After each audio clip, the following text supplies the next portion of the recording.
क्या वॉशिंगटन का दबदबा अब खत्म हो रहा है? क्या सुपर पावर की नई परिभाषा अब बीजिंग और मॉस्को लिख रहे हैं? क्या ट्रंप इस वक्त अमेरिकियों के लिए सबसे बड़ा एम्बैरेसमेंट बन गए? ये सवाल इसलिए क्योंकि आज दुनिया के 3 कोनों से 3 ऐसी खबरें आई जिन्होंने पेंटागन से लेकर व्हाइट हाउस तक को हिला कर रख दिया है। एक तरफ ईरान की जंग में अब तक अमेरिका के 42 फाइटर जेट्स के तबाह होने की सनसनीखेज रिपोर्ट सामने आ गई है। दूसरी तरफ अमेरिकी संसद ने राष्ट्रपति ट्रंप पर कतरते हुए उनकी सैन्य शक्तियों को सीमित करने की बात कर दी है। इस बीच बीजिंग में पुतिन का हाथ थामकर शी जिनपिंग ने चेतावनी दी है कि दुनिया का जंगल राज की तरफ अगर बढ़ रही है तो आज चक्रव्यूह में बात क्या वर्ल्ड ऑर्डर का बैलेंस शिफ्ट हो चुका है।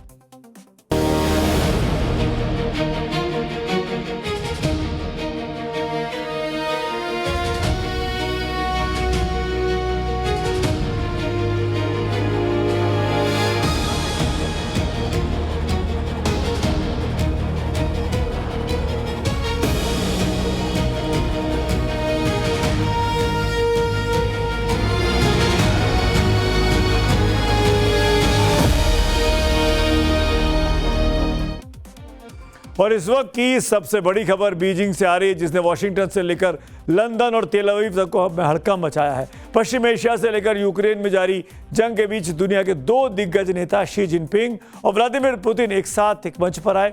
दोनों ने सिर्फ हैंडशेक ही नहीं किया बल्कि वॉशिंगटन को एक ऐसा हार्ड मैसेज दिया जिसने ग्लोबल पॉलिटिक्स में अब खलबली मचा दी है। चीन के राष्ट्रपति जिनपिंग ने चेतावनी दी है कि दुनिया जंगल राज के कगार पर खड़ी है। जब डिप्लोमेसी में जंगल राज जैसे शब्दों का इस्तेमाल होने लगे तो समझ जाना चाहिए कि पानी सिर से ऊपर जा चुका है। बीजिंग की इस बायलैटरल मीटिंग में शी जिनपिंग ने बिना लाग लपेट के दुनिया को आगाह कर दिया। जिनपिंग ने कहा कि एक तरफा सैन्य फैसले और खत्म नहीं होने वाले युद्ध पूरी मानवता को एक ऐसे दौर में धकेल देंगे जहां कोई नियम नहीं होगा, सिर्फ ताकत का राज होगा। दुनिया में अभी शांति दूर की कौड़ी है। एक तरफा फैसलों और वर्चस्व वाली राजनीति ने जितना नुकसान किया है वो सच में बहुत भारी है। ये हमें फिर से जंगल का राज चलाने की तरफ धकेलने की धमकी दे रहा है। यूएनएससी के स्थायी सदस्य रूस और चीन अब खुद को जिम्मेदार वैश्विक ताकत के रूप में साबित करेंगे। रूस चीन की ये महान दोस्ती ठीक वक्त की मांग के अनुसार है। तो जिनपिंग का यह इशारा साफ तौर पर अमेरिका और उसके सहयोगियों की तरफ था, जो बिना किसी ग्लोबल कंसेंट के पश्चिम एशिया में अपनी सैन्य ताकत का प्रदर्शन कर रहे हैं। आज सुबह बीजिंग का मौसम भले ही नॉर्मल रहा, लेकिन यहां की राजनीतिक गर्मी पूरी दुनिया में महसूस की जा रही थी। Great hall of the people के बाहर व्लादिमीर पुतिन के वेलकम के लिए जो रेड कार्पेट बिछाया गया था वो सिर्फ एक औपचारिकता नहीं थी, पश्चिमी देशों को यह दिखाने की कोशिश भी थी कि रूस को अलग थलग करने की अमेरिकी रणनीति बीजिंग की चौखट पर आकर दम तोड़ देती है। दोनों नेताओं ने कंधे से कंधा मिलाकर गार्ड ऑफ ऑनर का इंस्पेक्शन किया। पुतिन के चेहरे पर एक अजय आत्मविश्वास था तो जिनपिंग के हाव भाव में एक ग्लोबल सुपर पावर वाला ठहराव था। चीन और रूस अपनी दोस्ती की सिल्वर जुबली मना रहे हैं इस साल। पुतिन ने साफ कहा कि रूस और चीन का यह अलायंस किसी स्वार्थ के लिए नहीं है, बल्कि ये समय की मांग है। नए युग में रूस और चीन के बीच व्यापक साझेदारी और रणनीतिक तालमेल आज भी दुनिया में इंटरनेट संबंधों का एक मॉडल है। ये समानता एक दूसरे के हितों के सम्मान, आपसी सहयोग और दोस्ती के सिद्धांतों पर आधारित है। आज की तारीख में रूस यूक्रेन युद्ध की वजह से पश्चिमी और यूरोपीय देशों के प्रतिबंध का सामना कर रहा है। ऐसे में चीन की यह दोस्ती उसके लिए किसी संजीवनी से कम नहीं है। दोनों देशों ने ऊर्जा सुरक्षा को लेकर एक बड़े रोड मैप पर मुहर लगाई है। रूस का तेल और गैस अब बड़े पैमाने पर चीन की फैक्ट्रियों को पावर देगा। बदले में चीन रूस को वो आधुनिक तकनीक मुहैया करा रहा है जिस पर पश्चिमी देशों ने रोक लगा रखी है। क्या डिप्लोमेसी के सबसे बड़े राज चेहरों और हैंडशेक में छिपे होते हैं? बीजिंग के great hall of the people से आई इन 2 तस्वीरों को एक साथ गौर से देखिए। जगह वही है, कैमरा एंगल भी वही है, लेकिन साइकोलॉजी बिल्कुल उल्टी है। 14 मई को रेड कार्पेट पर अमेरिकी राष्ट्रपति डोनाल्ड ट्रंप थे, शी जिनपिंग से हाथ मिला रहे थे और ठीक 6 दिनों के बाद आज रूस के राष्ट्रपति व्लादिमीर पुतिन ठीक उसी जगह पर खड़े हैं। जगह नहीं बदली है, लेकिन दोनों मुलाकातों की बॉडी लैंग्वेज ने पूरी कहानी बदल दी है। पहले फ्रेम में डोनाल्ड ट्रंप या हैंडशेक नहीं बल्कि एक माइंड गेम चल रहा था। ट्रंप और शी जिनपिंग के बीच का फासला उनके हार्ट पोस्चर और चेहरे पर वो जमी हुई मुस्कान साफ बयां कर रही थी कि ये मुलाकात दो महाशक्तियों के बीच की मजबूरी और भारी कशमकश के बीच है। यहाँ हर इंच पर वर्चस्व की जंग थी। जबकि आज की तस्वीर में पुतिन के एंट्री होते ही डिप्लोमेसी का तापमान बदल गया। पुतिन और जिनपिंग के हैंडशेक में हाथों की ग्रिप में भरोसा दिख रहा था। वो पुरानी नो लिमिट दोस्ती की गर्मजोशी थी। Direct eye to eye contact था जो ट्रंप वाले फ्रेम से बिल्कुल नदारद था।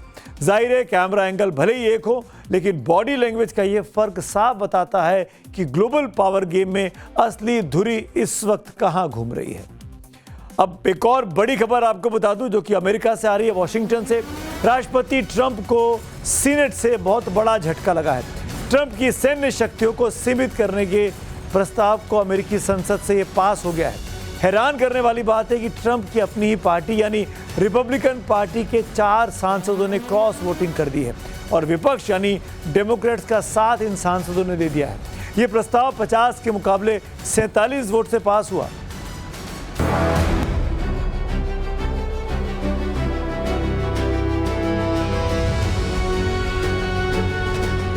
क्या दुनिया के सबसे ताकतवर राष्ट्रपति की मनमर्जी पर ब्रेक लग गया है? क्या ईरान से युद्ध के मुहाने पर खड़े डोनाल्ड ट्रंप को अपनों ने ही बीच रास्ते में छोड़ दिया है?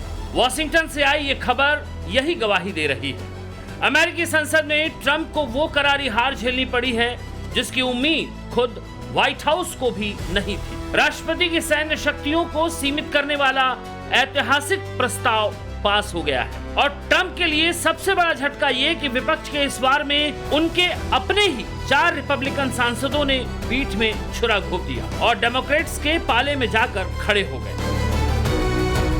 50 बनाम 47 का यह आंकड़ा सीधे सीधे ट्रंप की जिद पर अमेरिकी लोकतंत्र का हथौड़ा है। इस प्रस्ताव के पास होने का सीधा मतलब ये है कि अब ट्रंप अकेले दम पर ईरान के खिलाफ जंग का ऐलान नहीं कर सकते। अगर युद्ध लड़ना है तो उन्हें संसद के सामने गिड़गिड़ाना होगा, मंजूरी लेनी होगी। विपक्ष ने साफ कर दिया है कि जंग शुरू करने का हक किसी एक शख्स की सनक को नहीं, बल्कि अमेरिकी संविधान और संसद को है। प्रस्ताव लाने वाले डेमोक्रेट सीनेटर टिम केन ने तो यहां तक कह दिया कि ट्रंप बंद कमरों की सियासत छोड़ें और संसद में आकर अपनी रणनीति बताएं। हालांकि ट्रंप अभी भी अपनी जिद पर अड़े हैं और इसे सुरक्षा के लिए जरूरी बता रहे हैं। ये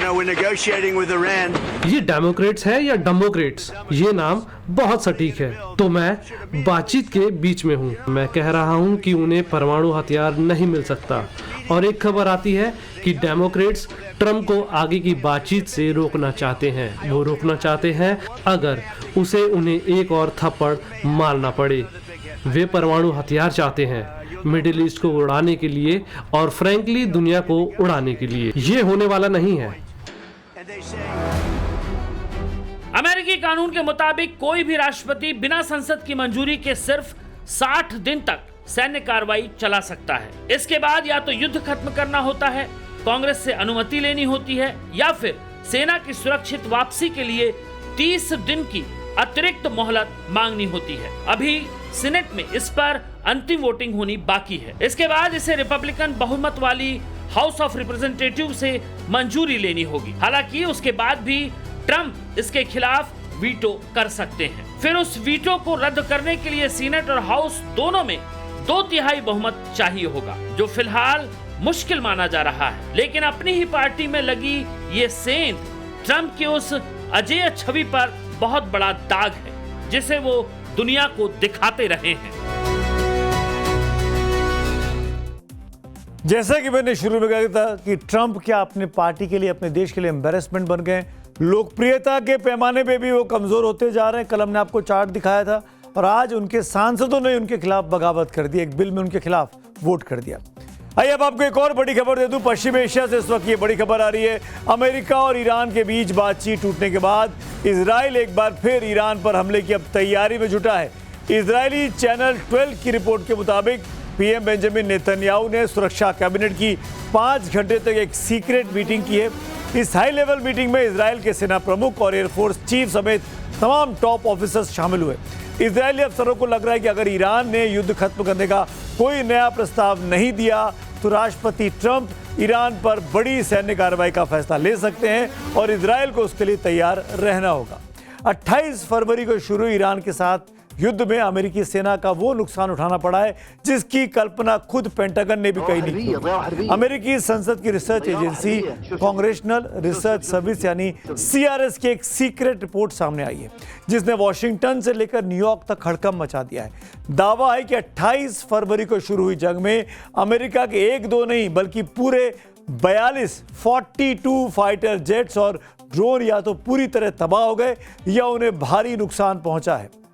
इनमें 4 F-15E strike eagle fighter jet थे, एक F-35A लाइटनिंग 2 फाइटर जेट था, एक A-10 थंडरबोल्ट 2 अटैक जेट था, 7 KC-135 स्ट्रेटंकर एयर रिफ्यूलिंग प्लेन थे, एक E-3 सेंट्री एवॉक्स प्लेन था, 2 MC-130J commando 2 special operational plane थे, एक HH-60W जॉली ग्रीन 2 हेलीकॉप्टर था और 24 MQ-9 रिपर ड्रोन शामिल हैं। 24। CRS का कहना है कि यह नुकसान सिर्फ एक बानगी है। कई मोर्चों की जानकारी अभी इतनी सीक्रेट है कि पेंटागन उसे छुपा रहा है। ऐसे में सवाल उठता है कि क्या ईरान ने अमेरिका के अजेय होने के गुरूर को तोड़ दिया है? ट्रंप कहते हैं कि उन्होंने ईरान की नेवी को, एयरफोर्स को खत्म कर दिया, लेकिन यहां तो उल्टी रिपोर्ट निकलकर सामने आ गई है। क्या इस महा नुकसान के बाद अमेरिका बैकफुट पर आने को मजबूर हो गया है? पश्चिम एशिया संकट के बीच इजराइल और इटली में राजनयिक युद्ध भी अब छिड़ गया है। नेतन्याहू कैबिनेट के मंत्री इतमार बेन गुइस ने गाजा जा रहे इंटरनेशनल एक्टिविस्ट को हिरासत में लिए जाने पर उनका मजाक उड़ाया। जमीन पर हथकड़ी लगे, मुंह के बल लेटे कई प्रदर्शनकारियों के सामने बेन गुइर ने इजरायली झंडा लहराते हुए नारा लगाया, वेलकम टू इजराइल। इस दौरान फ्री पैलेस्टाइन का नारा लगाने वाली एक महिला के साथ इजरायली अफसर और सुरक्षा बलों ने जबरदस्ती भी की। सब कुछ कैमरे में कैद है। प्रदर्शनकारियों में कई इटालियन नागरिक शामिल हैं।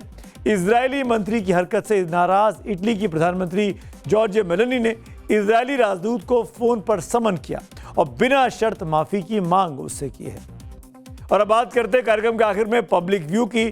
ट्विशा के डेथ मामले पर संध्या चौधरी का पोस्ट है, किस भरोसे पर बेटियों का ब्याह किया जाए?